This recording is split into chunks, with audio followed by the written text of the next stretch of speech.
um prazer vê-los novamente, né, depois de uma semana, e hoje nós estamos aqui com a secretária municipal do Estado do Rio de Janeiro, Marina Celidônio, que vai falar um pouquinho sobre os desafios e as soluções encontradas para o transporte público no Rio de Janeiro. Marina, antes de mais nada, queria agradecer a tua disponibilidade, dar as boas-vindas ao nosso setorial e fique à vontade. E agora eu passo a palavra para ti. Tá bom, gente. Obrigado pelo convite. É um prazer, uma honra estar aqui. Sempre à disposição. Eu trouxe uma apresentação curta que eu fiz no Fórum de Secretários que teve de mobilidade há pouco tempo, mais para guiar, mas acho que a gente tem uma conversa bem aberta, só para a gente pontuar algumas coisas. Então, eu vou compartilhar aqui com vocês. Então, assim, a gente está fazendo no Rio, eu acho que de uma forma bastante sucinta, a gente está tentando fazer é mudar, realmente trazer um novo modelo de gestão para o transporte, né? Então, acho que a gente tem dois.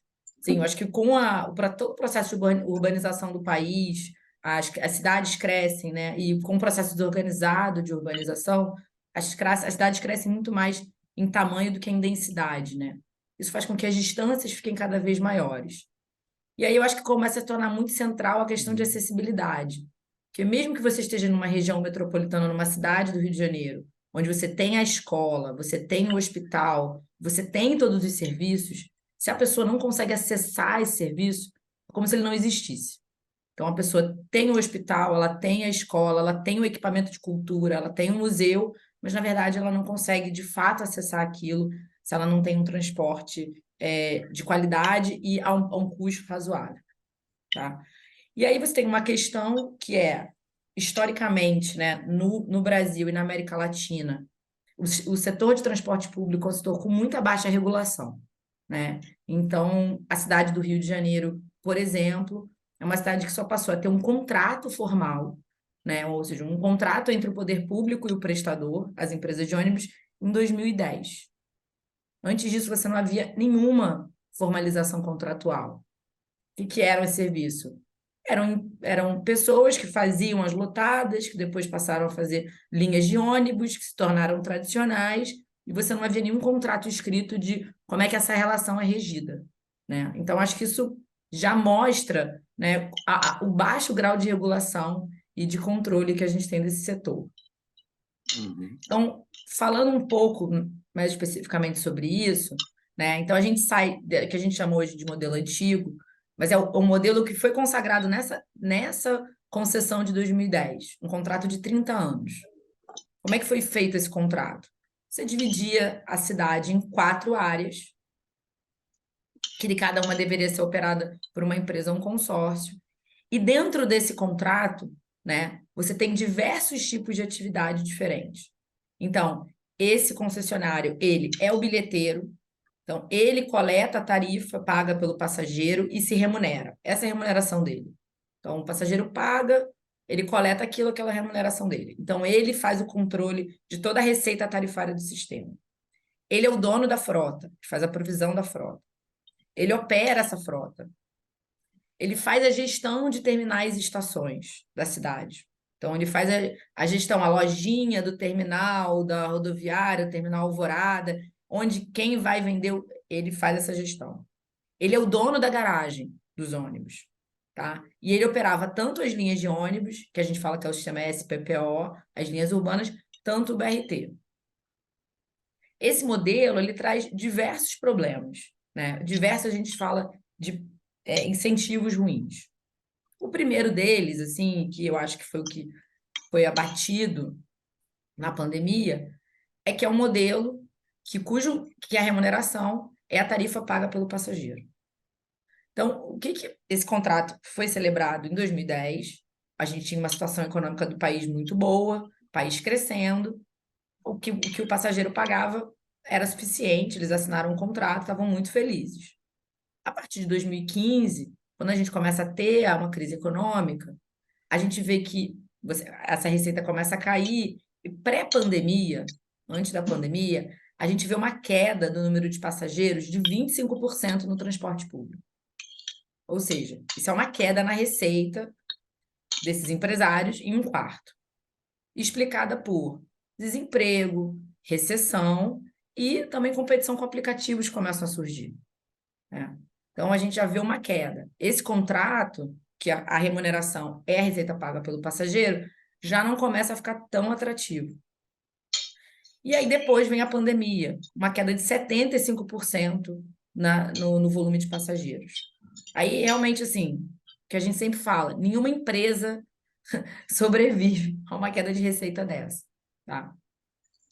Diante disso, o que que essas empresas fizeram, né? Então, a gente fala, elas operaram várias linhas na cidade. Então, tem uma linha na Zona Sul, que é uma linha circular, uma quilometragem baixa, que roda numa área de alta densidade. Ou seja, ela pega muito passageiro e roda pouco. Essa linha, ele opera, porque o que ela coleta de receita do passageiro paga o motorista, o diesel, o pneu. Beleza. A linha que vai lá pela Zona Oeste, que anda quilômetros, que pega aquele passageiro pendular, né? Essa linha, a gente fala, é uma linha deficitária. O que ele pega de receita não paga mais a operação. Então, os empresários pararam de rodar. Então, o que que a gente viu na pandemia era simplesmente linhas desaparecendo, ônibus desaparecendo da frota, e o poder público sem controle nenhum do que estava acontecendo. Quando a gente viu isso, a gente começou a pensar, gente, qual é a solução para isso? Bem, todos os lugares, as grandes cidades do mundo, e praticamente todos os lugares, subsidiam suas operações de transporte público. Ou seja, não é só a tarifa paga pelo passageiro. O governo aporta dinheiro para dentro, sabendo que só o dinheiro pago pelo passageiro não é suficiente para bancar aquela operação, para custear o serviço. Ou não é suficiente, ou vai ficar muito caro para o passageiro. E aí você começa a entender, mas, bem, como é que eu vou tirar dinheiro do tesouro e pagar ao operador, ao empresário de ônibus, se quem me diz quanto recebe é ele mesmo? Então, ele é basicamente o cara fala, ó, meu custo é 100. Aí ele fala assim, olha, eu recebo 60 do passageiro. Aí eu falo, tudo bem, então eu vou te dar os 40 que faltam. Mas se ele controla a receita dele, como é que eu vou conferir que ele realmente recebeu 60 e não recebeu 70? Com que confiabilidade o gestor público, né, ele realmente ordena essa despesa? E aí entra a questão da bilhetagem, né? Então, o poder público tem que ter capacidade de apurar, auditar a receita, saber qual é a receita e aí fazer a conta de quanto está faltando para fechar as contas desse concessionário. E aí a gente falou, bem, a gente precisa de um novo modelo de gestão, né? E aí esse modelo de gestão inclui várias coisas, né?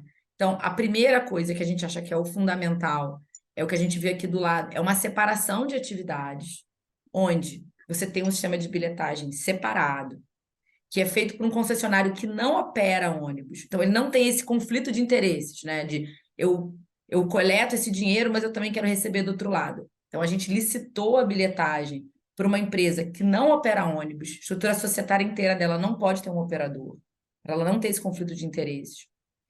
Todo o dinheiro pago pelo passageiro vai para uma câmara de compensação tarifária, ou seja, ele vai para uma conta municipal, e aí que pode receber aporte do Tesouro, e que aí vai remunerar os operadores do sistema BRT e das linhas urbanas.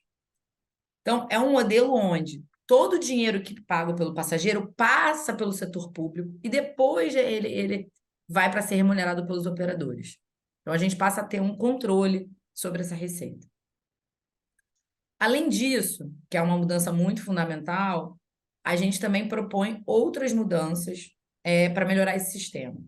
Então, tem uma coisa que a gente vai ver ao longo da apresentação, dessa separação de atividades, não necessariamente a melhor, assim, a gente não espera que a empresa que sabe fazer bilhetagem eletrônica, cartão, aplicativo, é quase um banco, seja a mesma empresa que vai saber dirigir ônibus, né? São atividades muito diferentes. Você gostaria de ter pessoas especializadas para fazer cada uma dessas atividades. A mesma coisa, gestão de terminais e estações. Mas uma coisa que é muito importante é a questão da garagem. Por quê? A garagem, numa cidade densa, conurbada como o Rio de Janeiro, ela é um terreno enorme, extremamente bem localizado. Ou seja, ela é uma barreira à entrada. Se eu acabo com o contrato e faço uma nova licitação, as mesmas pessoas vão ganhar a licitação, porque tem uma vantagem comparativa que é ter esse terreno de garagem, onde ela consegue estocar uma quantidade enorme de ônibus. Tipo, hoje o Rio tem uma frota de 4.000 ônibus. Onde é que você estoca 4.000 ônibus na cidade? Tá? Então, uma coisa que a gente fez com o sistema BRT é criar garagens públicas. São terrenos do município, que são cedidos ao operador para usar enquanto ele opera, mas eles sempre são do município. Então, se eu quiser, por exemplo, eu quero encerrar esse contrato, eu quero contratar outra pessoa, eu não tenho que procurar outra garagem. A garagem é sempre do município.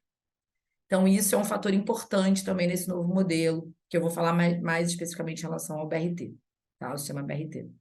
Então, o que a gente entende é um pouco essa mudança, onde você tem, na verdade, o setor público com um papel muito mais ativo nesse setor, onde ele controla a receita, remunera o operador e é de fato poder concedente desse serviço, né? Então ele diz ao operador o que ele quer e aquele operador ele é um simples prestador de serviço. Ele não é mais como se fosse o dono da linha, né? O dono de um patrimônio do município.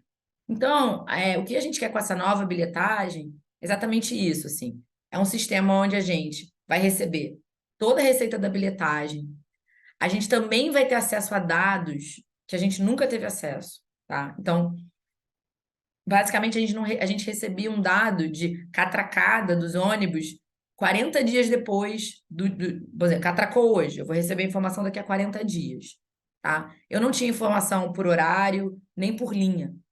Como é que eu consigo planejar qual é a frota de determinada linha se eu não sei o horário que as pessoas entram, qual é a demanda em cada horário, né? Então, a gente faltava dados para planejamento. Agora, a gente vai ter online, com os novos validadores, dados de onde as pessoas estão entrando. Então, ali o ônibus está cheio naquele horário, então aqui eu preciso aumentar a frota. A gente vai receber a receita, o dinheiro, os dados de onde esses passageiros estão entrando e também os dados operacionais dos ônibus, do GPS, tudo em tempo real, tudo agregado nesse validador, naquela maquininha onde você passa o cartão. Com todos esses dados, a gente remunera os operadores por quilômetro e não mais pela receita do passageiro, tá? Então, o que é o importante de pagar por quilômetro, né? O quilômetro, ele tira o incentivo dele tirar a linha onde tem pouco passageiro. O quilômetro vale a mesma coisa na Zona Oeste ou na Zona Sul, ônibus cheio, ônibus vazio. Com pandemia, sem pandemia. Ele vai rodar e vai receber, e aí eu, com o setor público, consigo garantir que aquele ônibus vai rodar, independente das condições macroeconômicas, né, da cidade, etc. Então, é uma remuneração completamente diferente, que a gente fala que tira o risco de demanda, dessa oscilação de demanda de passageiro do operador, né? E o poder público, obviamente, fica com o ônus de pagar essa diferença entre a receita da bilhetagem e o custo por quilômetro desse serviço.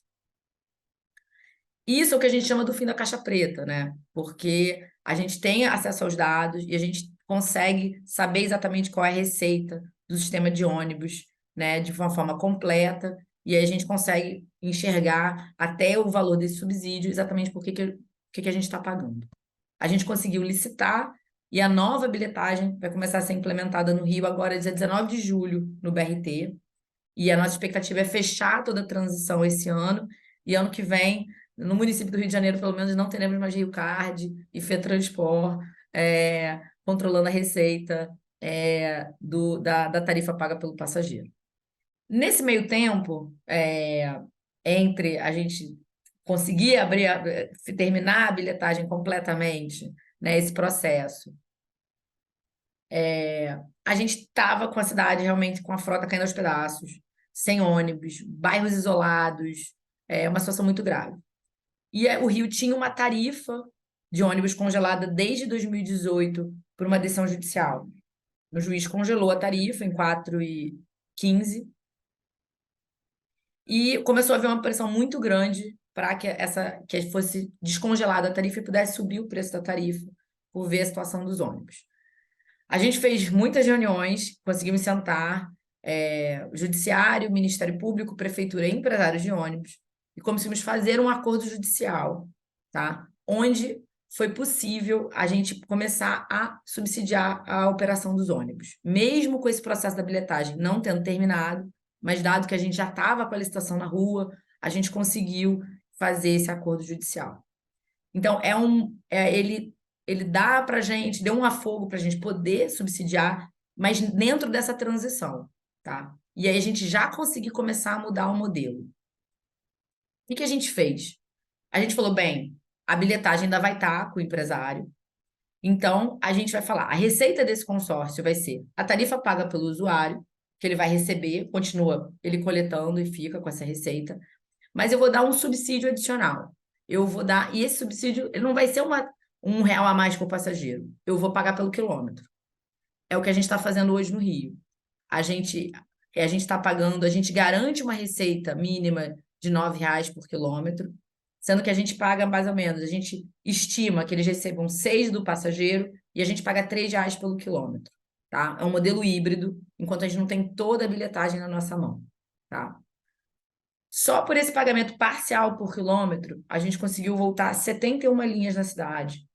A gente conseguiu melhorar bastante a rede, exatamente por esse incentivo que muda. Agora eu tenho incentivo de rodar pelo quilômetro com ou sem passageiro, tá? Nesse acordo judicial, a gente também conseguiu algumas vitórias, que era impedir que os empresários judicializassem a licitação da bilhetagem, ou seja, se a Rio Card entrasse com uma ação contra essa licitação, o acordo judicial e o subsídio, eles tinham uma cláusula resolutiva. E também, se eles impedissem, judicializassem a encampação do município sobre o BRT, o subsídio também parava imediatamente. Tá? Então, a gente colocou alguns gatilhos ali dentro para amarrar um pouco as mãos deles e conseguiu fazer que isso desse certo. Então, a gente começou, primeiro, a gente apura esse quilômetro pelo GPS, por um sinal de GPS público, que qualquer um pode auditar, é de acesso público. A gente publica todos os nossos relatórios que a gente paga, de quantos quilômetros, por qual linha, dia, tá tudo disponível online, a gente paga a cada 15 dias, tá? E ao final a gente vai revisar todos esses dados para fazer esse encontro de contas. Então, só para mostrar na prática como é que a gente faz isso, né? Então, isso aqui é um mapinha de uma linha, tá? Ponto inicial verde, ponto final vermelho. É o ponto inicial da linha e o ponto final. E o que a gente vê são esses sinais de GPS. E a gente faz 3 verificações para pagar uma viagem.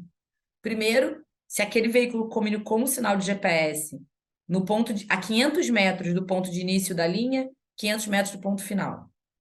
Se a gente não capta esse sinal, a gente esquece, joga fora esse dado. A segunda verificação, durante o tempo daquela linha, se ele comunica metade do tempo o GPS. Não adianta o cara ligar o ônibus no ponto inicial, ligar no ponto final e eu vou pagar para ele. Não, ele tem que comunicar. E essas comunicações têm que estar 80% dentro do trajeto planejado daquela linha. Então, a gente tem uma equipe de programadores que ficam ali e verificam isso. A gente apura, essa viagem foi feita e aí eu pago. Se a viagem não é feita, eu não pago, né? E isso é feito de forma quinzenal. Então, se o cara não roda, ele não recebe, e aí é um sistema bastante automático de punição do concessionário. Implementar isso não foi bem difícil, foram muitas coisas que a gente teve que fazer para colocar esse sistema de pé.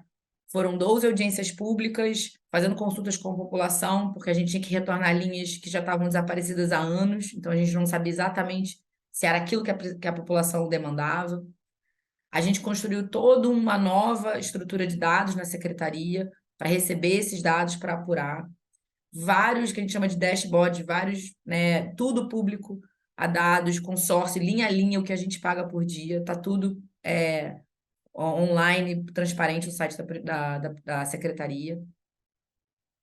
A gente publicou 10 resoluções e 3 decretos para regulamentar todas essas regras de como paga, como é que apura viagem, etc. Agora, a secretaria quinzenalmente define com os operadores qual é o plano operacional, quantas viagens eles vão dar por linha, por dia, por horário. Então, é uma equipe que está constantemente em reunião com os operadores. Eu tenho reunião com os consórcios toda semana.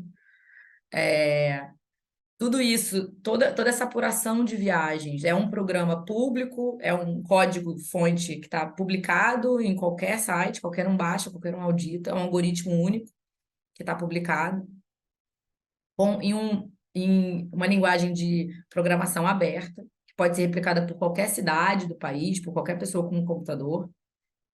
E a gente também começou um sistema de penalidades por descumprimento do plano operacional e por falta de ônibus sem ar-condicionado, tá?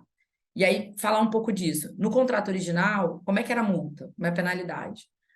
Eu vejo que ele descumpriu, eu aplico uma multa, aí ele recorre da multa, ele paga a multa um ano depois, ou ele não paga a multa, ele judicializa a multa. O que que a gente está fazendo agora? Se ele não cumpre o plano operacional, se ele cumpre, ele tem uma meta de viagens. Se ele cumpre 80%, ele recebe o subsídio. Se ele não cumpre 80%, ele não recebe nada. Se ele faz menos de 60%, ele é multado. Mas aí eu tiro da remuneração do subsídio que ele está recebendo. Eu já desconto automaticamente. Então, a gente cria esses gatilhos para que qualquer descumprimento seja punido imediatamente pelo poder público. Então, isso é minha equipe nerd que fez esse GIF. Isso mostra cada pontinho desse é um ônibus que voltou a rodar depois do acordo judicial. Então, aí você vê todas as linhas de toda a frequência dos ônibus que a gente conseguiu devolver à cidade quando a gente passa a pagar por quilômetro. E a gente vê que a maioria dessa nova frota que passa a rodar, está rodando na zona oeste aqui da cidade, que é o vermelhinho, que é a área mais distante de Santa Cruz, onde a gente teve a maior queda de frota na cidade.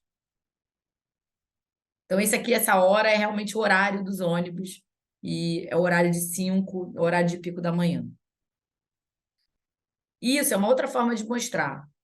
A gente conseguiu, com o acordo judicial, reativar 660 pontos de ônibus da cidade. Ou seja, eram quase 700 pontos de ônibus, onde não passava nenhum ônibus, não tinha nenhum serviço de ônibus. E depois, com o acordo, a gente conseguiu voltar as linhas, esses pontos voltaram a passar ônibus, né? Então, a gente conseguiu reatender 18 bairros da cidade. A gente vê que tinham bairros aí que não tinha mais ônibus passando, estava tudo desativado, tá? Então, de fato, a gente sabe que está muito aquém do que deveria ser a rede, mas é uma mudança importante e redistributiva na vida das pessoas na cidade. Então, isso foi o que a gente conseguiu fazer nesses 2 anos e meio com os ônibus, com as linhas urbanas. E agora a gente entende que, com a gente completando esse ciclo da bilhetagem, a gente vai pagar totalmente no quilômetro, vai ser tudo pago, não vai ter nada mais de receita tarifária que vai diretamente para o empresário, e a gente vai ter muito mais controle sobre essa frota e sobre essa operação. Em relação ao BRT, a gente tinha um cenário, não sei se pior ou melhor, mas igualmente caótico. Então, o sistema BRT, quando o prefeito atual, né, o Eduardo Paes, ele deixa o mandato dele em 2016, havia 400 ônibus em operação. Quando a gente chega em março de 21, havia 120 ônibus rodando em todo o sistema, uma frota caindo aos pedaços, 1/3 das estações do BRT fechadas, queimadas, destruídas, não passava, não tinha serviço, e as obras da Transbrasil paradas. Então, logo no começo da gestão, a gente viu em março, a gente falou, se a gente não fizer nada, esse sistema vai parar. Porque aí é um sistema mais caro, uma manutenção mais cara dos articulados, muita evasão no sistema. Então, a gente falou, cara, se a gente não intervir, vai parar, e aí o BRT vai parar como um todo, e para a gente retomar isso vai ser muito mais custoso. Então, o que que a gente fez, né? A gente encampou a empresa, a BRT Rio, era empresa privada que tocava o BRT. A gente botou um interventor, um interventor público, e tomou conta da empresa, né? Fez uma encampação. Eu falo que minha grande homenagem ao Brizola foi essa encampação, pelo menos essa deu muito certo. Além disso, a gente fez com 1 ano de intervenção, depois a gente viu que era um instrumento jurídico frágil, a gente criou uma empresa pública, Mob Rio, que hoje opera o sistema, tá? Então a gente pegou todos os motoristas, todos os funcionários dessa empresa privada, a gente demitiu todos eles, pagou toda a rescisão trabalhista e recontratou como uma mão de obra temporária, na prefeitura. A gente pediu uma autorização à Câmara para estender a contratação temporária de 6 meses para 2 anos. e contratou essas pessoas todas. Então, hoje a gente tem realmente garagens, mecânicos, motoristas, né, que trabalham para uma empresa pública e que tocam um BRT. A gente investiu muito na manutenção recuperação dos articulados que era possível, conseguimos chegar a 200 ônibus, tá, dos velhos, e criamos algumas linhas expressas com ônibus urbanos mesmo, não articulados, para reforçar um pouco a frota.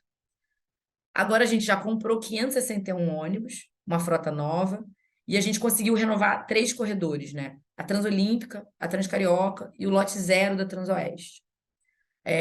Ainda falta muita coisa, a gente vai falar um pouco. Além disso, a gente implantou uma segurança específica para o BRT, com Guarda Municipal e PM, o BRT Seguro, para aumentar a segurança nas estações de roubo, era roubo de corrimão, furto, porta, era uma coisa bem complicada. Das 136 estações, a gente reformou, todas estavam fechadas, a gente reformou e reabriu, e agora a gente reformou 109, 111 agora, mais de 90% das estações já estão completamente reformadas. A gente conseguiu diminuir a evasão de 35%, pessoas que não pagavam, para 10%. A gente está fazendo... Peraí. Valente, é isso. Eu tenho intimidade com ele, então eu posso dar bronca. A gente está transformando 4 estações em terminais na Transoeste, repavimentando a Transoeste, tinha um problema de solo, e também ampliando uma estação numa garça. Peraí, vamos lá. Então, isso aqui é um exemplo de uma estação no meio do nada que vai virar um terminal, de fato, tá? Então, passar rápido, eu acho que é só algumas mudanças. Peraí, vamos lá. Então, requalificação da pista da Transoeste, retomamos as obras da Transbrasil e desapropriamos terrenos para serem garagens públicas. Então, as garagens que a gente começou a operar na intervenção eram propriedade privada dos empresários. A gente desapropriou 3 garagens, estamos criando umas 2 garagens públicas, vão ser 5 garagens do BRT. 2 garagens está construindo praticamente do zero, uma para Transoeste e outra para Transbrasil. As outras a gente fez reformas, né? Então, agora o sistema BRT terá garagens públicas que serão sempre do setor público. Então, mesmo que a gente vai fazer uma concessão, outro privado opere, a qualquer momento eu posso falar, olha, eu não quero mais que você opere, agora vai embora, a garagem é minha, os ônibus são meus e eu boto outras pessoas para dirigir. E a gente também está fazendo o terminal intermodal Gentileza, o TIG, que é onde vai terminar a Transbrasil, integrando VLT, BRT e ônibus ali do outro lado da rodoviária. Esse vai ser o TIG, como vai estar pronto, né? Um grande terminal. Isso aqui é um pouco dos resultados que a gente conseguiu com essa renovação de frota, tá? Então, a gente conseguiu reduzir o tempo, porque não é só ônibus novo, é mais ônibus, né? Então, a gente reduziu o tempo de espera em 70% na Transcarioca, tá? Então, tem fotos aí da estação, da diminuição da superlotação. E o aumento da demanda é muito imediato. Então, assim, a gente já saiu de 80 mil na Transcarioca, já está batendo 110 mil passageiros. Então, a gente vê quando a gente dá um serviço de qualidade, a população responde muito rápido, né? Então, a gente teve aumentos de 19% em 15 dias no número de passageiros, tá? Então, a resposta... As pessoas falam, as pessoas não gostam de pegar transporte público. Calma aí, se você der um transporte público de qualidade, as pessoas vão sim. Na Transolímpica, a gente reduziu de 50% o tempo de espera e a gente, na verdade, já aumentou de 28, agora a gente já está batendo 50 mil pessoas, né? A gente já passou da nossa projeção de demanda para 2026. Então, o corredor já em poucos meses já bateu nossa expectativa de demanda. Então, a gente está até pensando se vai ter que comprar mais ônibus, porque né, ele já bateu a demanda esperada. Na Transoeste, que a gente ainda está com ônibus antigo, né? Porque, na verdade, como tem uma obra na pista, a gente falou, não vou botar ônibus novo numa pista em obras. Mas a gente conseguiu pegar a frota antiga e colocar toda na Transoeste. Então, a gente conseguiu já dar uma redução de intervalo, e a gente também tem um aumento de demanda na Transoeste, mesmo com ônibus antigo, tá? E no lote 0, que é um lote que também está com ônibus renovado, uma redução enorme de tempo de 12 para 3 minutos de espera. A gente também entrou com um pouco de tecnologia nessa história. A gente tinha nas estações aqueles telões que davam quanto tempo o ônibus chega, mas realmente, assim, é uma manutenção difícil, as pessoas quebram, é um furto, é muito depredável. Então, a gente está testando uma tecnologia nova, que é a gente adesivou nas estações, botou uma placa de metal nas estações, e a gente colou um adesivo de um QR Code e colocou Wi-Fi em todas as estações. Então, a pessoa aponta a câmera do celular, ele reconhece em que estação você está, você fala para onde você quer ir e ele fala em quanto tempo chega o próximo ônibus. É um sistema de comunicação muito barato de ser implementado, depredação zero, porque é uma placa de aço e um adesivo. Se o cara rasga, você cola outro, né?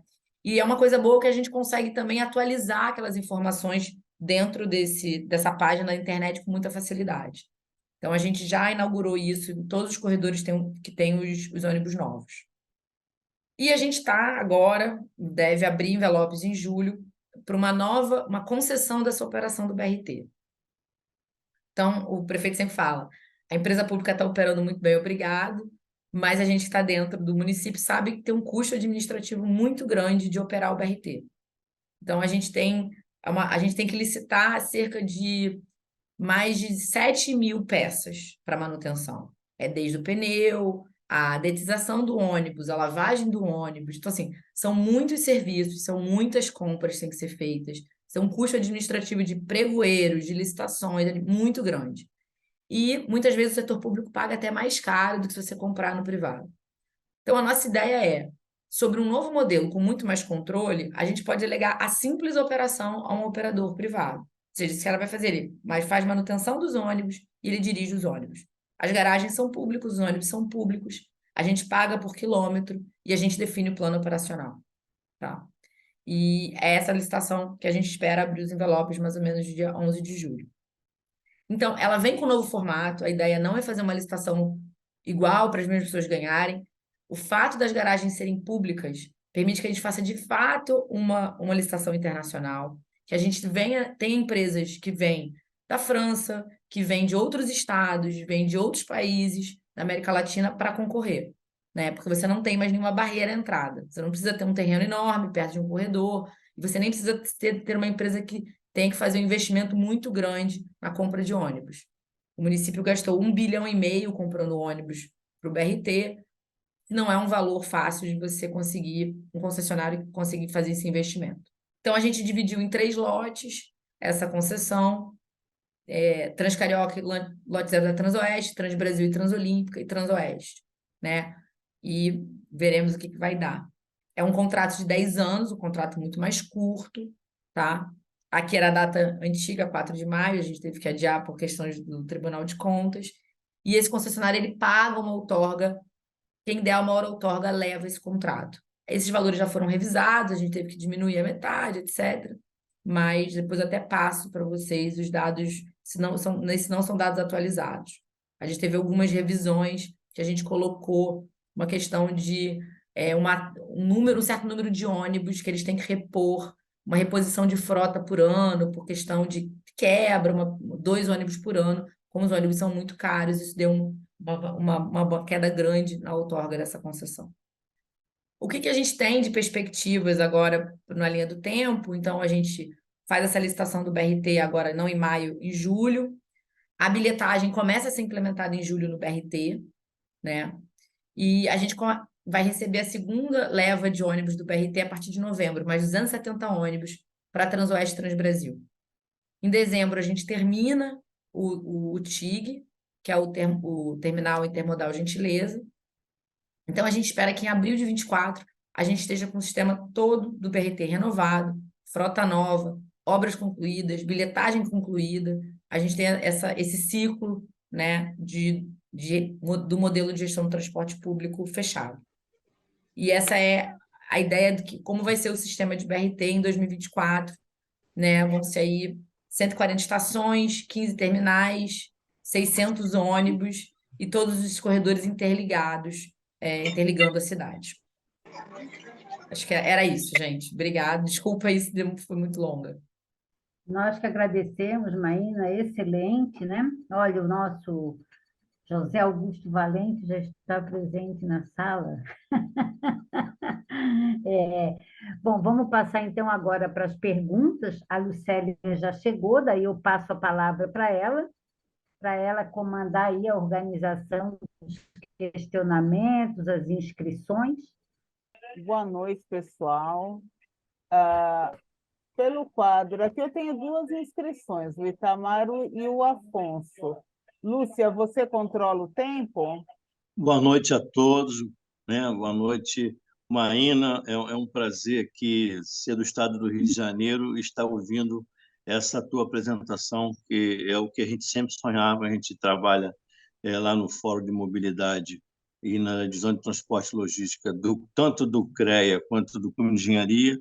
A gente tem sempre essa mesma visão de que quem tem que ter o controle financeiro da gestão dessas frotas é realmente o poder público. E eu acho que é essa forma que você vem brilhantemente fazendo esse tipo de trabalho.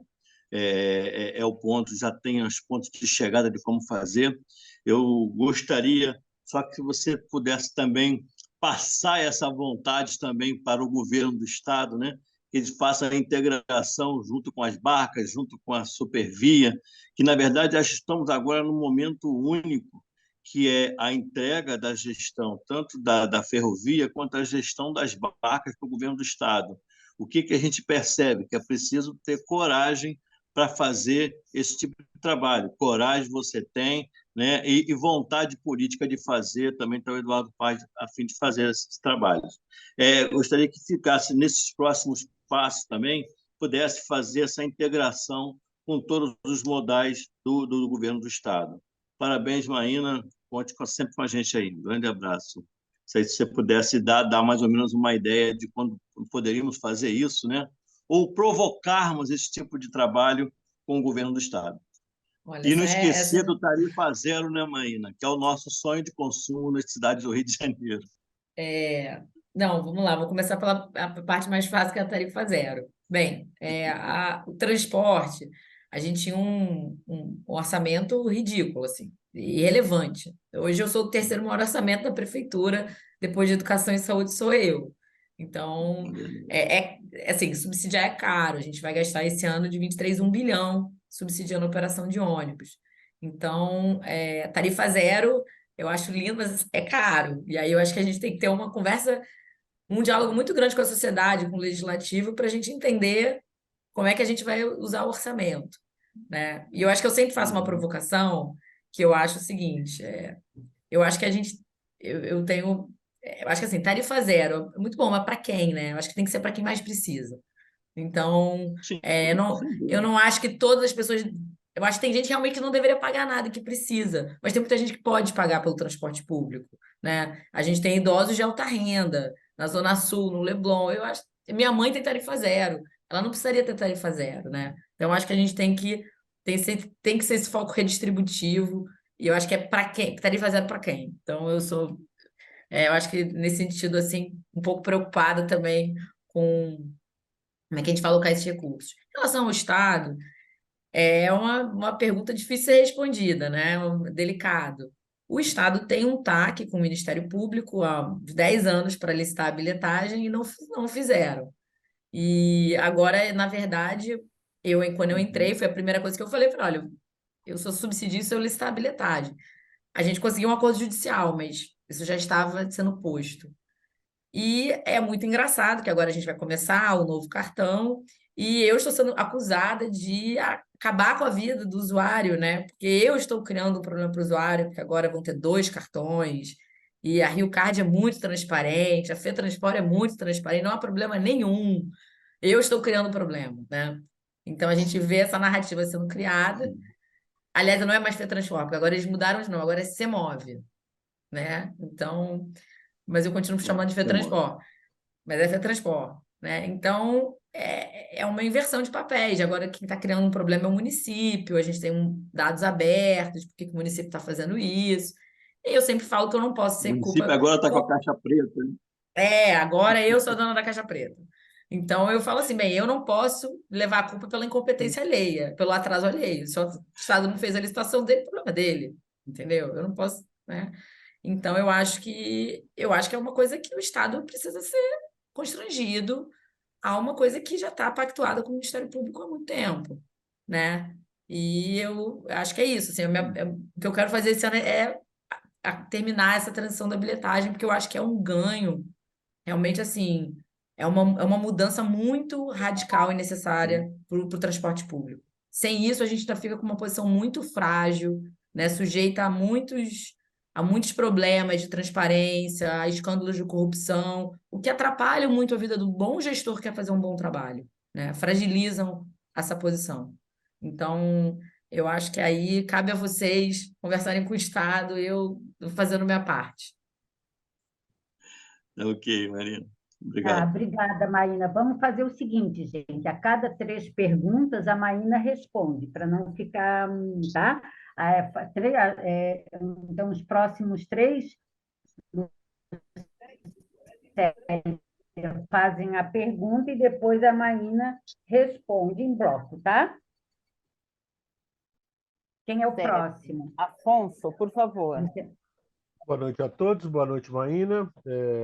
Parabenizar pela apresentação, que foi muito legal.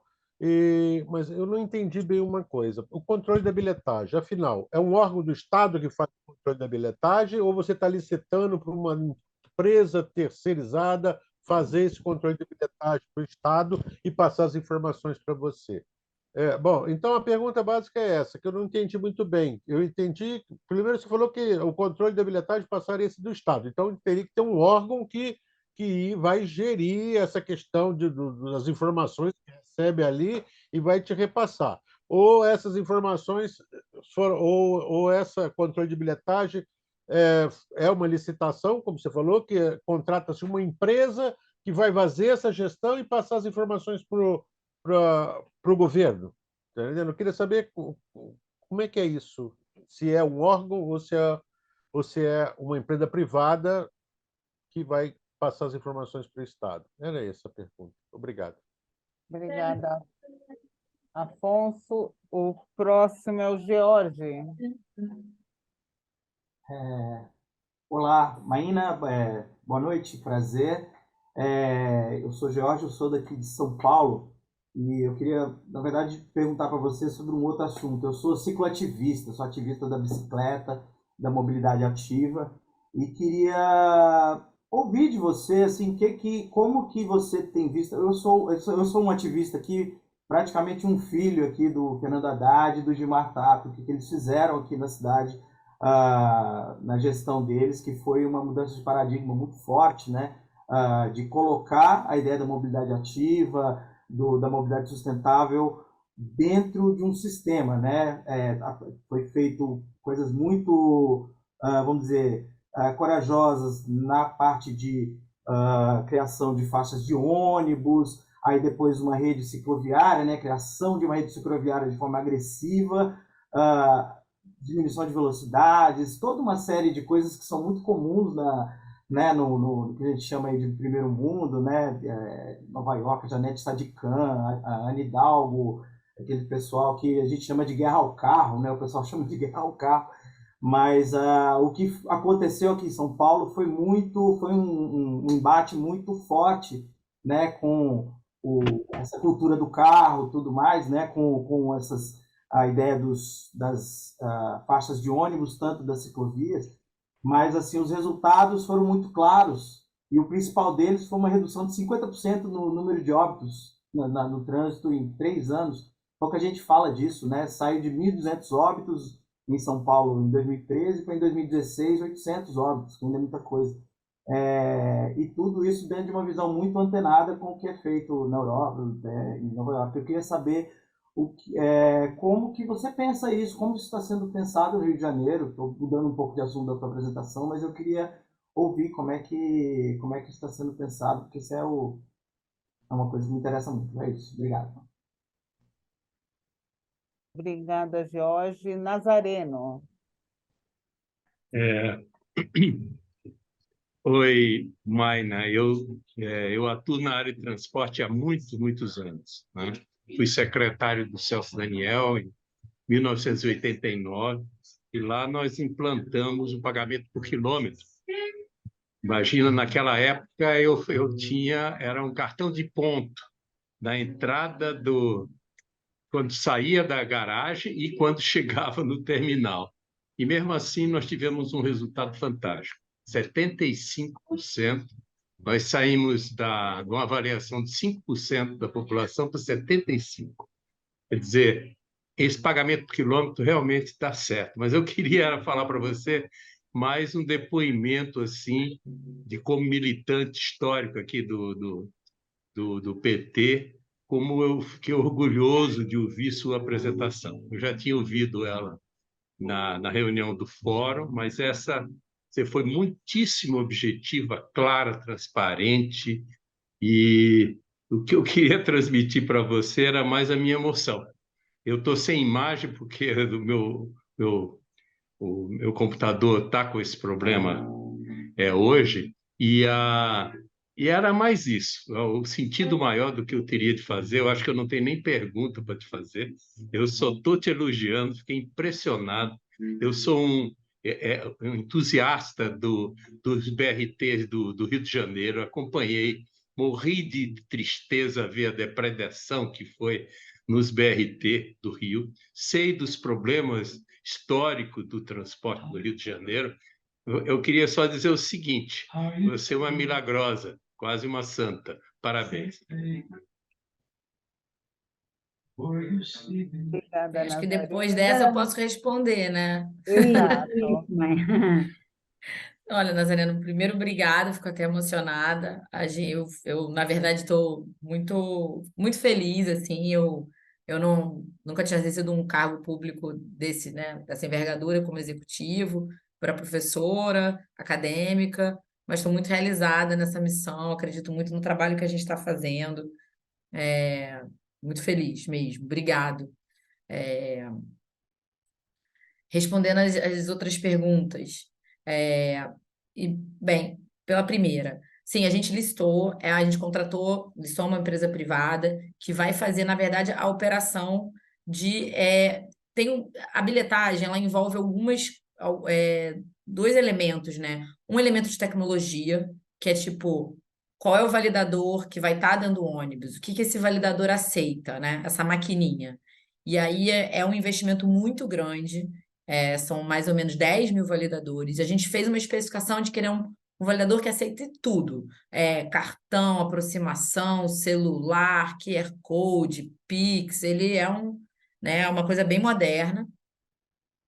E como é que funciona esse cartão? Então, tem uma parte tecnológica bem pesada, que seria muito difícil para a gente operar diretamente, né? E uma parte que é praticamente um banco, né? Porque você recebe um monte de dinheiro, tem contas das pessoas, e aí você tem que centralizar tudo e passar para o setor público, né? A gente licitou isso para uma empresa que vai fazer isso, só que o contrato tem regras muito claras de que, sim, a prefeitura é dona dessa base de dados, como é que esses dados têm que ser compartilhados, o que deixa a gente muito tranquilo em relação a essa relação. Primeiro, porque eu não tinha nenhuma relação com a Rio Card, a empresa atual. Na verdade, assim, os empresários eram responsáveis por fazer essa coleta de dados e contrataram a Rio Card. Eu não tenho nenhuma relação contratual com quem faz a bilhetagem atual. Agora eu vou ter um contrato com uma empresa que é responsável por esse serviço específico.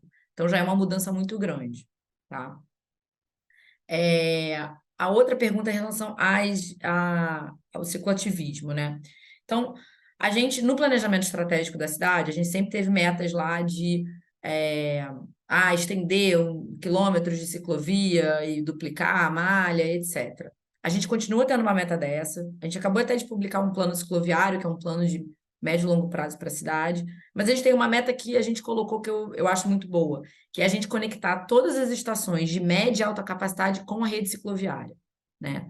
Então, eu acho que isso é o tipo de meta que muda um pouco, assim. A ciclovia, claro que a ciclovia é lazer, claro que a ciclovia, mas a ciclovia, a função, acho que social primordial dela é ser a primeira e a última milha, né? E ela tem no BRT esse papel muito forte, né?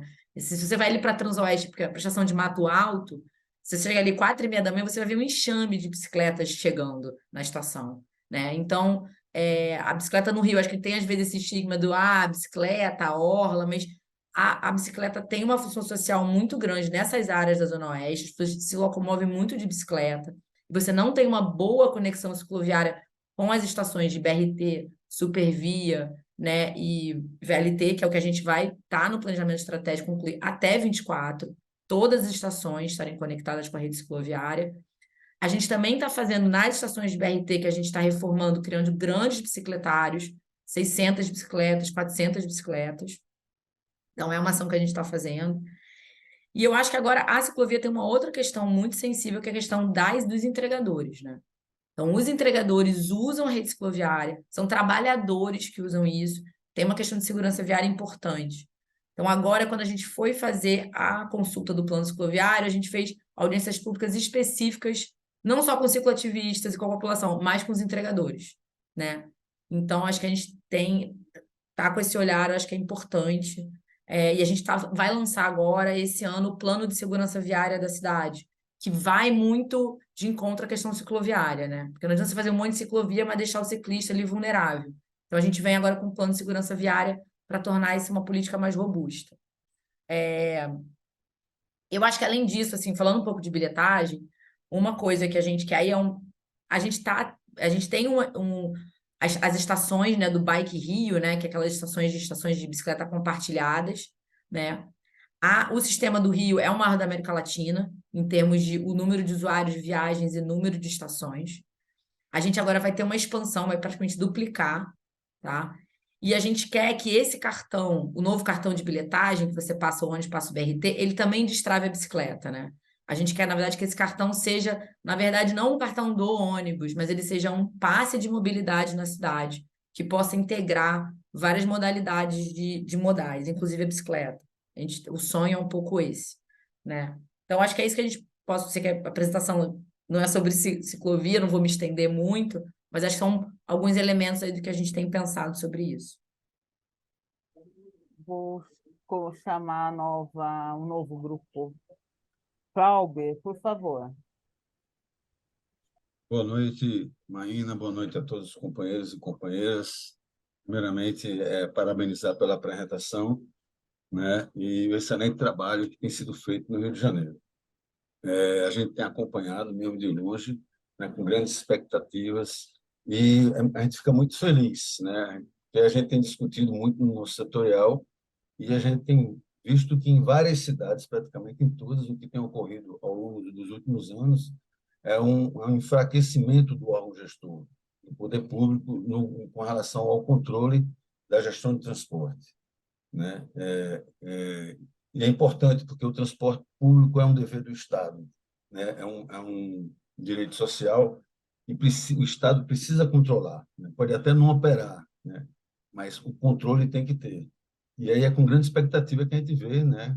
Certamente inspirado em outras cidades, né, de fora, como Bogotá, né, como talvez Santiago, Cidade do México, né? Muito interessante essa história de separar a operação né, da frota, as garagens, a bilhetagem, né? De certa forma, fica o Estado, o poder público, tem mais o controle sobre a operação. E a gente vê que o planejamento está sendo muito legal, né? Vocês fizeram, tipo assim, trocar o pneu do carro com o carro andando, né? Que vocês fizeram planejamento a curto prazo, né? Diante do caos que estava o BRT, o transporte ônibus convencional, e também um planejamento, né, que está tendo, né, já de médio e longo prazo. Muito interessante, parabéns. As perguntas que eu queria fazer era em torno da bicicleta, né? Que eu também uso bicicleta, mas você já respondeu a integração da bicicleta com o transporte público. A questão da reação dos empresários, também na sua apresentação você falou um pouco, e depois do acordo judicial conseguiu administrar isso aí.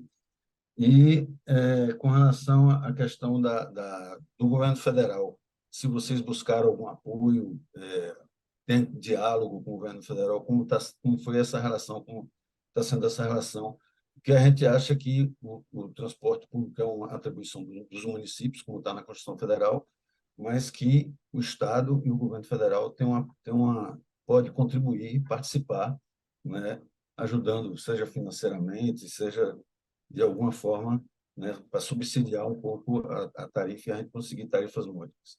Era mais ou menos isso que eu queria falar. Obrigado, parabéns. Obrigada, Clauber. Antônio Carlos. Oba, boa noite, Maína. Também parabenizar pela apresentação, né, pela sua ousadia, pela coragem. Sempre bom ver a jovem atuando no setor de transporte, né? A gente que há muito tempo não vê jovens nesse setor. Então, vejo você com um olhar muito positivo, né? Em que pese os problemas que são sérios que a gente vive aqui no Rio de Janeiro. Sei dos seus esforços, notadamente na questão do BRT, na questão da bilhetagem, na assunção, né, pelo município, do controle efetivo. Né? Mas nós temos problemas crônicos aqui no Rio de Janeiro, que é a ausência de integração, né, com o sistema de transporte de massa, que está muito precário e que é fundamental, né, para o Rio de Janeiro, que recebe um fluxo muito grande de pessoas, né, ela que é a capital, né, gente da Baixada, de tudo que é canto, e também estrangula ali a Avenida Brasil, e a gente vive um caos permanente aqui no setor de transporte, pede-se muito tempo, né? Então, uma das coisas que eu acho que você deveria também colocar no seu cardápio é essa questão da integração, um olhar maior para o transporte metropolitano, é não desprezar o contato com o Estado, em absoluto, né? A ferrovia, a gente precisa recuperar a capacidade de transporte da ferrovia, né? E assim como também melhorar o metrô. Eu sei, o BRT, uma das perguntas que eu queria fazer a você é exatamente quanto hoje está transportando BRT, SPPO, né? Qual é o peso deles aqui no município do Rio de Janeiro. A Supervia caiu muito, né? O metrô está melhorando substancialmente, né? Agora, mas vai aí uma observação para você de alguém que atua há bastante tempo e que eu sou um crítico e quando foi implantado foi mais ou menos numa época que eu estava gerindo transporte, que é a questão das vans, né? Que eu acho que é um pesadelo aqui no município do Rio de Janeiro. E uma outra observação que me preocupa também, essa regulamentação, né, do município do Rio de Janeiro em relação à mototáxi, né? Quer dizer, eu sou um crítico também desse modal de estimular, né, o transporte por moto, né? Numa região, numa cidade como a nossa, né, com a quantidade de veículos em circulação, né, eu acho que a gente vai aumentar consideravelmente o número de acidentes, já é esse modal o que mais afeta, né? Então, essas preocupações, mas objetivamente saber de você isso, né? Quanto é que hoje representa o BRT e quanto representa o SPPO, né, no sistema do Rio de Janeiro. E parabéns aí para você.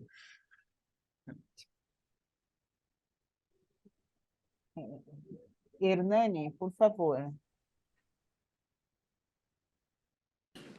Bom, primeiro, elogiar, né, fazer o mínimo que a minha obrigação é elogiar não só a apresentação, como todo o trabalho que vem sendo desenvolvido aí.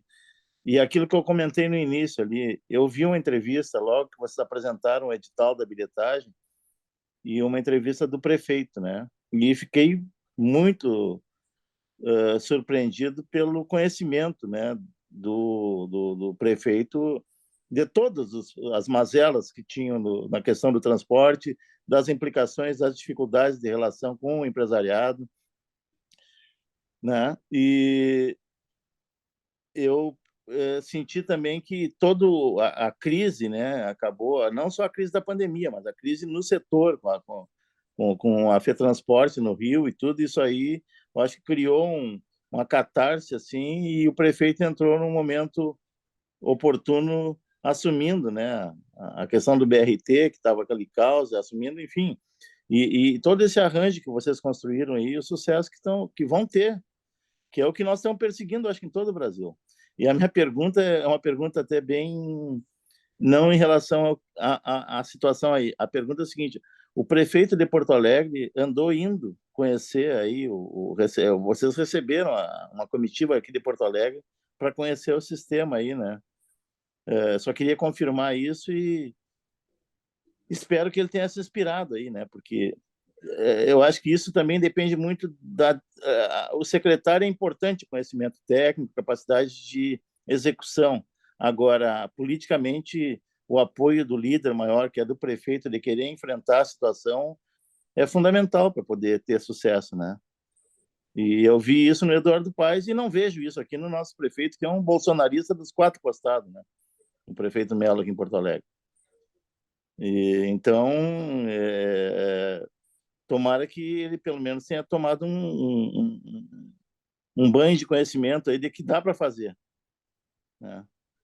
E ele tem maioria na Câmara de Vereadores aqui. Eu não sei como é que é a composição da Câmara de Vereadores aí no Rio. Então é isso, é um elogio. E essa é a única pergunta em relação ao nosso prefeito daqui, se ele se inspirou aí com vocês. Obrigada. Maína, pode responder, por favor? Posso, claro. Deixa eu pegar aqui minha colinha. Então, acho que começar aqui, vou começar do mais... Bem, mototáxi. Começar aqui do mais... Não sei se é o mais difícil ou o mais fácil. Bem, mototáxi, eu acho o seguinte, é uma realidade, né? E no Rio de Janeiro é uma realidade mototáxi, porque a gente tem áreas de comunidade, onde às vezes só a moto leva, né? Então, são comunidades muito íngremes. É um serviço importante, né? Feito por uma população de motoristas, às vezes os motoristas são muito carentes, muito jovens, e eu acho que a pior coisa é você ficar informal à margem da lei. Então, eu acho que, assim, cabe a gente sim regulamentar. Eu acho que é regulamentar exatamente para cobrar que esses motoristas tenham seguro, que a gente possa multá-los, que a gente possa repreendê-los, mas eu acho que é importante regulamentar, porque é uma realidade que existe e de uma categoria muito carente, que eu acho que acaba sendo muito mais carente se não for regulamentada, né? Então, a gente acredita no caminho da regulamentação. Em relação às vans, né? A van não, é um problema de transporte, é um problema de segurança pública, né? Então, é uma coisa um pouquinho mais, vai além vamos dizer assim, da pasta de transporte. O que a van é para o transporte hoje, vou falar dessa perspectiva, é uma questão de que a gente não conseguiu completar a licitação das vans na Zona Oeste, ela foi judicializada. Então, a gente tem parte da Zona Oeste com vans com itinerários definidos e vans que não têm itinerário, né? Então, isso faz com que você tenha uma desorganização no serviço de transporte, né? Então, muitas vezes a van compete com a linha de ônibus, que é o que deveria ser complementar, né? O ônibus, se você tem um lugar com muita demanda, você precisa de um ônibus. Se tem menor demanda, você vai com uma van, né? E aí o que acontece é que isso é uma sobreposição. Então, a van compete com o... Mas, assim, de uma forma bem generalizada, isso é um reflexo do modelo de remuneração. Quando o modelo de remuneração de todo mundo é o passageiro, todo mundo vai competir pelo passageiro. Então, a van quer entrar no itinerário do ônibus, que quer competir com o metrô, que quer competir com a supervia, e aí vira essa confusão. Quando a gente passa a remunerar por quilômetro, eles não têm mais esse incentivo, né? Não vai ficar as pessoas ficando brigando pelo passageiro na rua, como é feito hoje, né? Então, acho que a mudança do modelo de remuneração também alivia essa certa competição entre os modais na rua pelo seu passageiro, tá? Então, acho que isso resolve parte dos problemas. Tem uma parte da van que é um problema de segurança pública, que aí a gente vai falar de roubo de carga, venda de cigarro clandestino, gatonete, aí vai entrar num âmbito que eu acho que vai muito além do meu conhecimento, tá?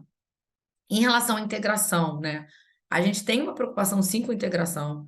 A gente, né, aumentou agora exatamente a integração do BRT, dando uma terceira perna para o usuário. Agora ele faz 3 integrações a um preço de uma tarifa, né? A integração com o metrô depende de uma relação com o Estado, e o Estado também está num momento difícil de remuneração dos seus contratos de concessão, né? Existe uma questão também importante, que no momento que a gente integra e passa a subsidiar de alguma forma indireta o modo municipal, eu também acabo tendo um problema com a bilhetagem do Estado, né, que eu não tenho controle e nem vou ter, né? Então, acho que assim, também envolve essa questão da bilhetagem, essa questão do aprofundamento das integrações. que aí eu também vou ter que receber dados do Estado que hoje não tem acesso. Então, aprofunda essa questão da bilhetagem, tá? Então, acho que isso limita um pouco, mas eu acho que a gente tem muito a caminhar em integração ainda na cidade do Rio de Janeiro. Acho que existe uma necessidade de uma autoridade metropolitana, sim, existe, mas eu acho que a gente só vai ter uma autoridade metropolitana quando a gente tiver financiamento metropolitano. Então, acho que os prefeitos só vão se unir em torno de um projeto metropolitano quando você tiver uma vinculação orçamentária metropolitana. Eu sou bem cética em relação a boas vontades políticas, porque eu acho que se dá muito trabalho de você fazer políticas intersetoriais dentro de uma prefeitura, entre secretarias, que saem interprefeituras. Eu acho que a gente tem que ter um incentivo muito grande para que esse tipo de política seja feita, porque é realmente muito custoso fazer, é muito difícil, né? Então, eu acredito numa coisa bem, assim, bem direcionada para que isso possa acontecer. Só em relação ao, vamos lá, em relação ao governo federal, né, falando dessa coisa das esferas, a gente acho que está começando a ter algumas conversas com o governo federal. Eu acho que tem dois papéis que, assim, a gente enfrentou grandes dificuldades nessa reforma estrutural no Rio de Janeiro. Entre elas, uma enorme judicialização. Então, um exemplo, para a gente fazer a licitação da bilhetagem, a gente teve ações que foram do TJ ao STF, uma discussão se eu poderia fazer uma licitação de uma concessão de bilhetagem, porque um questionamento se isso é um serviço público, de interesse público. Então, assim, se a gente tivesse um marco legal do governo federal que pacificasse essa questão, isso teria agilizado muito o nosso processo, porque é uma coisa muito... Porque, assim, como uma concessão integral, a gente... Eu aqui! Peraí, alguém estourou o áudio aí. Como uma concessão integral, onde todas aquelas atividades estão dentro do mesmo contrato, é óbvio que transporte público é uma concessão, é um serviço público.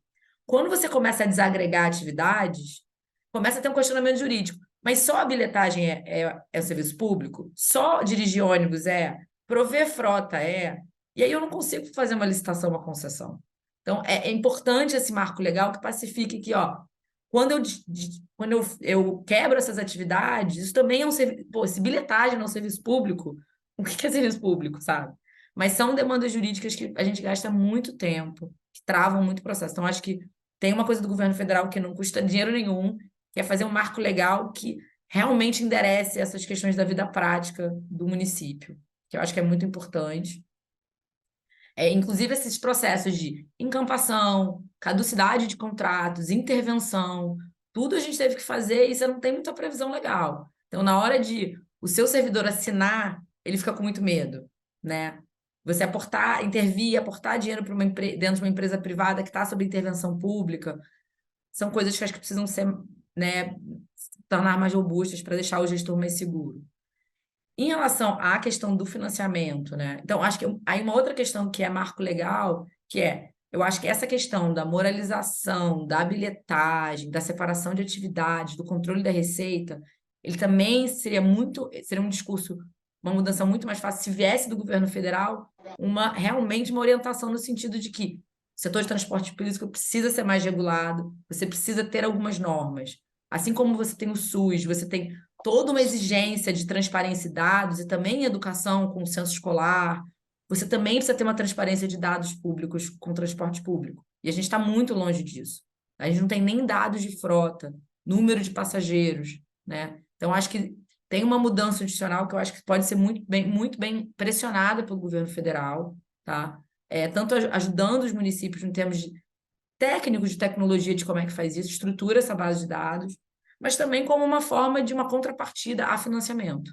Então, se você quer financiamento, subsídio, você tem que começar a se adequar a normas mínimas, né? Então, acho que o governo federal tem esse poder de empurrar essa pauta, que município a município vira uma guerra muito grande, diríamos assim, muito árdua. Então, acho que tem esse papel que é importante. E o problema de financiamento, a gratuidade do idoso é pesada, a gente tem uma população que está envelhecendo, essa conta vai aumentar, né? Então, acho que há assim, como eu falo, se transporte público é um serviço essencial numa cidade, numa urbe, né? você não tem acesso à educação e à saúde se você não tiver transporte, eu acho que é natural que o governo federal entre nessa pauta, inclusive orçamentária. Aí eu acho que tratando de, bem, prefeito, né? Eu, assim, eu adoro meu chefe. Ele, infelizmente, é uma pessoa que trabalha mais que todo mundo, então, né, nem você não ama ele aos sábados e aos domingos, mas ele é um gestor muito comprometido, trabalha arduamente pela cidade, então esse é muito bom. E ele realmente ele comprou a pauta, entendeu a importância da bilhetagem. Eu acho que, claro que eu acho que a pauta dele, primeiro de coração, é o BRT, que foi uma coisa que ele criou e ele viu ser deteriorada. E eu acho que, né, ele tem essa preocupação, mas eu acho que a gente falou com ele sobre a bilhetagem e ele compreendeu perfeitamente a importância dessa pauta e se tornou uma pauta dele. E isso é muito importante ter esse apoio político, né? Então, é, é isso, assim, acho que quando você... Eu era uma técnica, agora eu estou num cargo, né? É político e você vê a importância da política para a resolução de todos esses conflitos, né? De você ter uma boa... um diálogo com a Câmara, que nos apoiou com tantas leis que a gente teve que aprovar para que a gente conseguisse fazer essas mudanças todas, né? Então, eu acho que ele é um gestor muito, uma pessoa muito capaz e que entendeu e realmente nos dá todo o apoio para tocar essa reforma estrutural. E eu acho que, por fundo, é a reação dos empresários, né? Então, assim, assim, eu me reúno com eles semanalmente, já é uma relação, digamos, íntima que eu tenho com eles. O prefeito sempre fala, a Maína sempre fala uma coisa, mesmo que eles fossem Madre Teresa de Calcutá e Gandhi, com um contrato antigo não daria certo, né? Então, eu acho que assim, como a queda de receita de 75% na pandemia, queda de passageiros, acho que nenhum santo, né, teria conseguido prover um bom serviço. Não que eles sejam, né? Então, acho que a gente precisa de um contrato novo, com novas regras, com outra remuneração por quilômetro, o poder público em outra posição, definindo qual é o serviço, fiscalizando, pagando, né, assumindo essa responsabilidade do transporte público, né? Então, acho que a gente precisa de novas regras, né? Mas a gente precisa também de mais competitividade no setor. Então, eu acho que também tem um comportamento acomodado quando você acha que você é o dono da garagem, você tem a frota e eu vou continuar provendo esse serviço para sempre, né? Então, quando você começa a mexer né, as pessoas se movem e começam a estar mais preocupadas em prestar um bom serviço, tem um contrato que penaliza eles pela má prestação de serviço. Então, acho que a gente vê que eles estão se adequando a uma nova relação, onde eles são prestadores de serviços agora, né? Eles falam isso, não, agora a gente é prestador de serviço, a gente não era antes, agora eles são. Então, acho que é uma mudança de cultura no setor, né, que está sendo importante. Acho que eles estão reagindo. Mas eu acho que foi muito importante exatamente esse apoio político do prefeito para que isso fosse visto como uma reforma estrutural, que era uma coisa que não tinha volta. O apoio do Legislativo da Câmara, a gente aprovou leis de bilhetagem com unanimidade, 50-0. Isso foi muito importante, sabe? Esse apoio também do Ministério Público. Então, acho que assim, foi realmente uma mudança extremamente republicana e democrática. A gente teve apoio do Ministério Público, teve apoio do Legislativo, teve apoio do Judiciário. Então, e eu acho que tem uma população que também tem um ranço desse sistema, né? Então, acho que essa conjuntura democrática ajudou muito a gente a até dobrar a resistência dos operadores em relação a essa mudança. Obrigada. Valente, por favor. Bom, primeiro eu queria pedir desculpas, porque de Japeri até aqui é uma Japeri é longe. Japeri é longe. E é o seguinte, eu insisti, né, com esse setorial aqui, procurasse entender bem como é que é o modelo do Rio, o que a Prefeitura do Rio está fazendo, porque eu continuo insistindo que, apesar da nossa meta ser a criação do Sistema Único de Mobilidade, mas muitos elementos que deverão constar desse Sistema Único de Mobilidade, eles, de alguma maneira, já estão presentes no modelo que está sendo feito aqui na cidade do Rio de Janeiro, né?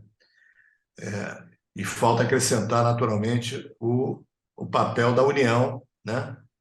Porque não tem a menor condição das prefeituras darem conta do recado sem que haja uma presença efetiva da União, principalmente no que diz respeito a financiamento. Então, eu sou um admirador desse processo desde o primeiro momento, desde que foi providenciada uma lei de subsídio do transporte público e depois todos os outros movimentos que vieram em seguida, a criação de uma companhia de transporte coletivo, uma companhia municipal de transporte coletivo, é, a, tudo que foi feito com relação ao BRT, aquisição de veículos, essas coisas todas que a Maena já explicou aí. E eu acho que é isso. Eu acho que a gente, por exemplo, lá em Japeri, a gente está simplesmente querendo copiar e colar. É uma cidade muito pequena, né, da Baixada Fluminense, mas eu entendo que é esse aí o modelo. E aí, numa conversa com a Maena, ela já se dispôs a colocar a equipe dela ajudando a gente, porque a prefeitura pequena não tem equipe nenhuma, né? Então é isso. Fica aqui o elogio de um admirador de primeiro momento. Parabéns. Obrigada, Valente. Fernando. Boa noite a todas e todos, em especial a Maína, pela prova que o município do Rio de Janeiro está nos dando de que se tem vontade política, como o prefeito Eduardo Paes está mostrando que tem, e no momento que tem uma equipe técnica com capacidade e vontade de trabalhar, tudo é possível. Tem os percalços, isso faz parte da nossa vida, mas o município do Rio de Janeiro está provando que se tem a vontade, a mobilidade urbana ela se faz presente em qualquer lugar do país. Desculpa o barulho, mas é que eu estou trabalhando, então tem uma campainha do sistema aeromóvel de Porto Alegre. Eu tenho algumas dúvidas. Por exemplo, o município do Rio de Janeiro, o estado do Rio de Janeiro, ele é uma cidade turística.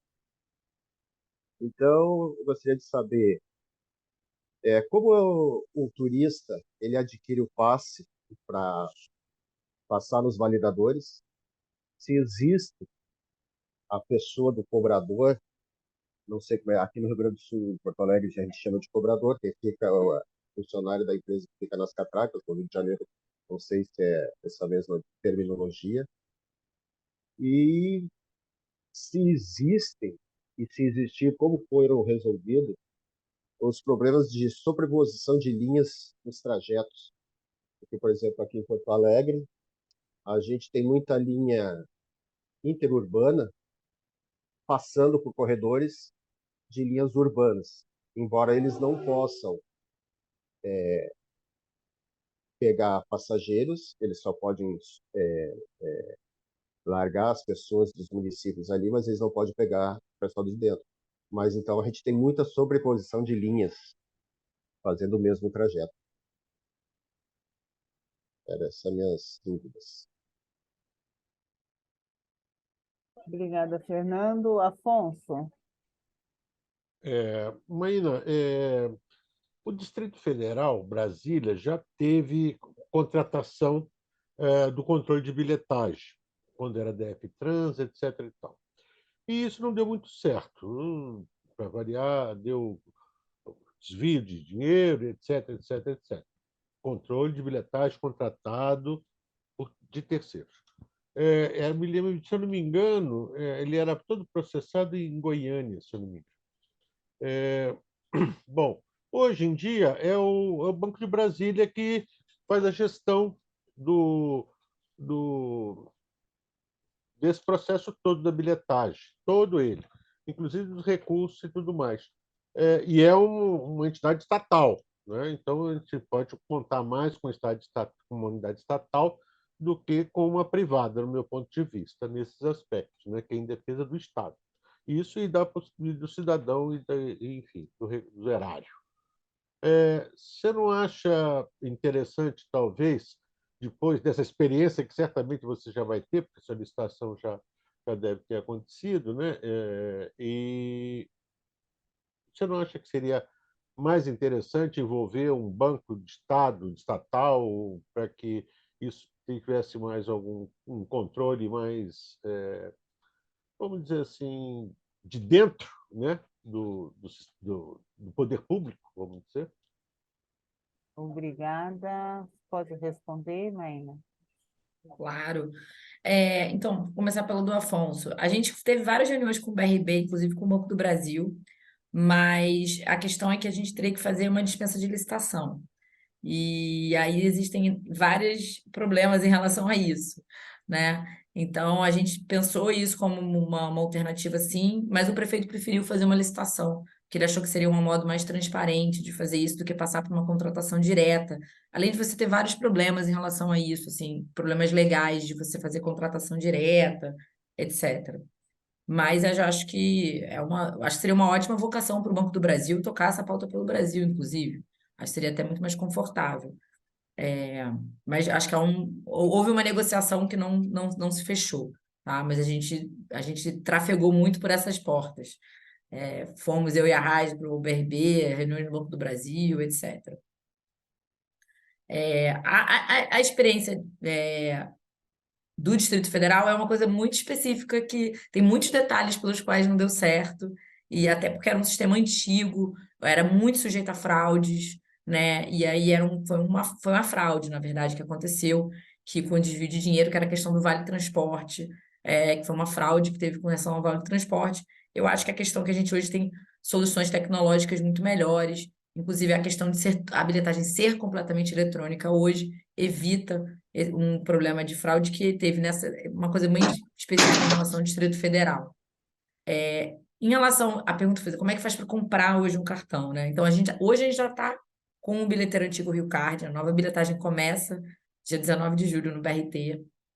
Uma das coisas que a gente fez, assim, uma das grandes reclamações, inclusive agora da parte do usuário em relação ao Rio Card, é que você tem pouquíssimos pontos físicos, lojas de venda, de atendimento, é muito ruim o serviço. Se você bota o saldo, carrega na internet, demora até 48 horas para cair o saldo no seu cartão, né? E você tem vários ATMs para recarregar, mas muitos estão quebrados. Então, o que a gente tentou fazer exatamente no edital se você bota um crédito, ele tem que cair em até 5 minutos. Você tem uma rede física mínima que você tem que manter, que é mais ou menos assim, 5 vezes a capilaridade que a Rio Card tem hoje. Então, a qualidade do serviço para o usuário vai melhorar muito, né? Então, também é um serviço para o usuário que tem que ser bem prestado e a gente teve um cuidado com isso. Então, hoje você consegue comprar um cartão, na verdade, nas bilheterias do BRT, em algumas lojas físicas, em ATMs, né? Mas tem um aplicativo, mas tá essa coisa de que você não consegue recarregar imediatamente. Com o novo concessionário, né? A gente vai ter, eu acho que eu tenho que vir, eu não lembro, mas acho que é um posto de venda a cada 2.500 pessoas, então tem uma capilaridade mínima na cidade e a carga tem que cair em 5 minutos, né? Então, a gente vai ter muita facilidade de comprar o crédito. A gente não tem mais cobrador nos ônibus, isso já faz alguns anos, né? A gente tem uma coisa que é muito ruim, que é o motorista que também recebe dinheiro, né? Então, o recebimento de dinheiro dentro do ônibus, acho que tem 2 problemas, é ruim por 2 motivos. Assim, porque esse dinheiro que entra em espécie dentro do sistema é muito difícil de ser controlado e auditado, né? Então, a gente não, né? Como é que você tem uma boa controle sobre esse dinheiro? É difícil ter. E a outra coisa é muito ruim para o motorista ser motorista e cobrador. Tem um problema de segurança de assalto dentro do ônibus, tem um problema operacional que ele atrasa o embarque, né? O cara tem que parar no ponto, ficar dando troco, etc. Então, a nossa ideia é que no momento que a gente tiver um bilheteiro que seja tão fácil comprar crédito, você não precise mais pagar dentro do ônibus, né? Você possa comprar na banca de jornal, e não precisa, e aí você desonera o motorista, tem um sistema mais transparente, um embarque mais rápido, mas isso só vai ser feito quando a gente tiver realmente muita facilidade de compra de crédito, né? Então, isso é uma coisa é, importante. A questão de sobreposição de linhas, né? Agora, assim, eu não tenho esse problema nesse momento com os ônibus, porque me falta frota para chegar a ter um problema de sobreposição de linhas, né? A gente está mais no momento de recomposição. O que a gente tem, sim, é um problema com as vans, que a gente falou, de sobreposição, e aí entra num problema de fiscalização, na verdade, uma licitação que não foi completa, então tem um grupo de vans que não tem itinerário, não tem como multar eles podem trafegar numa área livremente, né? Então, tem um problema institucional, um problema de uma judicialização que a gente não conseguiu licitar todos os itinerários, tem um problema de competição entre modais, né? E tem um problema de segurança pública. Esse problema não é completamente resolvido, mas, infelizmente, sobreposição de linhas não é um problema grave para mim nesse momento. É um problema pior, que é a falta de linhas ainda. E ao Valente eu agradeço os elogios, ele é um grande parceiro nosso no Rio de Janeiro, sempre tem nos apoiado muito. Então, a gente agradece, né? Agora as coisas estão começando a dar certo, mas lá em 21 e 22, né, era meio que baixo astral. Então, qualquer pessoa que vinha elogiar a gente agradecia e ficava emocionado. Foi muito, queria agradecer, né, em nome de todo o setorial, Maína, a tua presença aqui, né? O Valente sempre nos cobrou muito esse convite para ti, a gente sempre foi adiando, porque existiam outros assuntos que estavam na nossa pauta, né? A questão de privatização das empresas, da CBTU, enfim, né? Mas, felizmente, chegou um dia que a gente pôde te ouvir, né? E é muito interessante, né? E eu acho que até fica uma grande lição, assim, né? Que mesmo a gente que está lutando por um sistema único de mobilidade, pela tarifa zero, né? Para a gente implementar esse tipo de coisa, com certeza nós precisamos ter um sistema de controle muito grande junto do poder público, né? E eu acho que isso o Rio realmente está caminhando à frente, né? Então, eu queria fazer coro com meus colegas aí, né, os nossos dinossauros do transporte, né? Eu também sou, não estou querendo dizer que eu sou nova, não. E agradecer e dizer que a gente fica muito contente, né, por saber que a gente está sendo sucedido por uma geração aí muito porreta, né? Então, isso me deixa muito feliz mesmo, né? E sucesso sempre, né, Maína? Obrigada, Lúcia. Gente, bem, obrigada pelo convite, foi uma honra, né? Também ter um debate com pessoas que estão há tanto tempo já discutindo o setor. Obrigado pelos elogios. E, assim, eu acho que bem, a gente está no meio desse processo. Esse ano a gente espero ter de presente de ano novo, uma bilhetagem completamente nova no município do Rio de Janeiro, mas acho que esse é um embate não só técnico, como político, que eu acho que vai ser bastante acalorado e conto com o apoio de todos vocês para que a gente consiga chegar no final dessa história com êxito total. É isso, obrigado. Então tá, então, Obrigado, gente, muito obrigada, Maína, foi um prazer imenso te conhecer, te ouvir, né? E uma boa noite para nós todos, né? Tá? Sim, gente, boa noite. Boa noite para Obrigada. todos.